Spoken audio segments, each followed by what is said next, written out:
Ok, alors comme on a dit, WordPress, c'est un système de gestion de contenu. C'est-à-dire qu'il y a un site web visible et une partie administration qui va vous permettre de gérer le contenu de cette partie visible. Donc dans notre cas, nous, la partie visible, elle se trouve ici, sur johncoder.com. Et la partie administration, elle se trouve sur johncoder.com. Alors je vais vous montrer l'URL de la partie d'administration, c'est wp-admin. Ok. En gros, pour ceux qui ont suivi la vidéo précédente avec moi, vous accédez au contenu du dossier wp-admin. Ok. Donc, quand je vais cliquer sur ça, vous allez voir ce qui va se passer, c'est que tout simplement, je suis redirigé vers une page qui me permet de me connecter au système d'administration. Pas n'importe qui peut rentrer dans votre système d'administration comme ça. Donc, nous, on avait défini comme nom d'utilisateur admin et mot de passe PA2S. Se souvenir de moi, oui, pourquoi pas. Donc, dans votre cas, à vous, j'espère que vous avez un mot de passe bien plus compliqué que ça parce que ça serait problématique. Donc là, voilà, je suis connecté au système d'administration de mon site. Donc vous inquiétez pas, là ça fait beaucoup d'infos pour vos yeux d'un coup à voir. On va passer sur tout ce système d'administration petit à petit et à la fin vous allez le maîtriser sur le bout des doigts. Donc la première chose à comprendre, c'est que une fois que je suis connecté à mon site, si maintenant je relance la page johncoder.com, vous voyez c'est rajouter une barre ici en haut. Okay. Cette barre elle nous permet, si vous voulez, de faire des actions ou de switcher directement entre le système d'administration et la partie visible du site. C'est-à-dire par exemple, vous voyez, là je suis sur mon site, mais comme je suis connecté à mon site, je peux cliquer directement sur tableau de bord et je suis redirigé vers wp-admin, qui est la partie administration.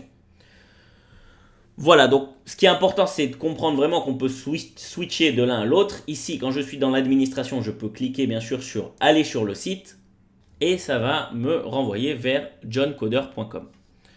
Donc, en deux mots, si on voit notre site, vous voyez, il y a une partie ici, tableau de bord, articles, médias, pages, commentaires, apparence, extension, utilisateur, outils, réglages. Donc, j'ai hésité avant de faire cette vidéo, est-ce que je mets mon WordPress en anglais ou en français? Au final, j'ai choisi de le mettre en français, mais il faut savoir que à chaque fois, je vais donner les termes en anglais. Parce que si vous voulez aller encore plus loin après et approfondir WordPress, c'est les termes anglais qui vont revenir. Parce qu'il y a beaucoup plus de ressources en anglais. Donc, c'est important quand même de connaître un minimum les termes en anglais. Pour vous montrer, si je vais ici sur Réglages, donc je crois que c'est Général. D'ailleurs, je vais changer le slogan de mon site là. Le slogan, c'était un site utilisant WordPress. Non, on va mettre John vous apprend à coder. Apprend le code.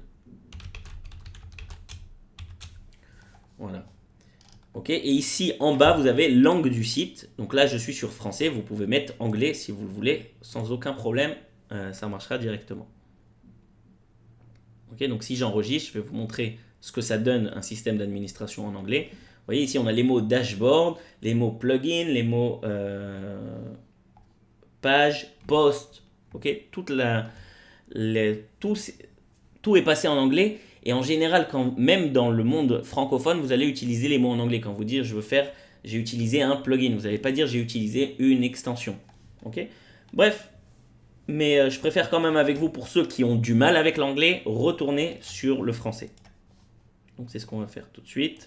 J'enregistre en français.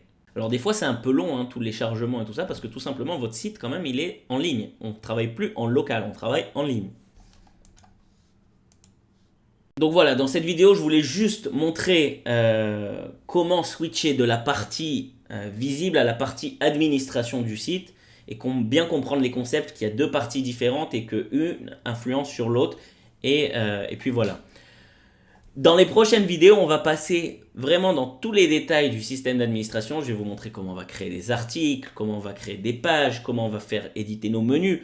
On va faire tout ça ensemble. On va créer le blog John Coder ensemble. À bientôt.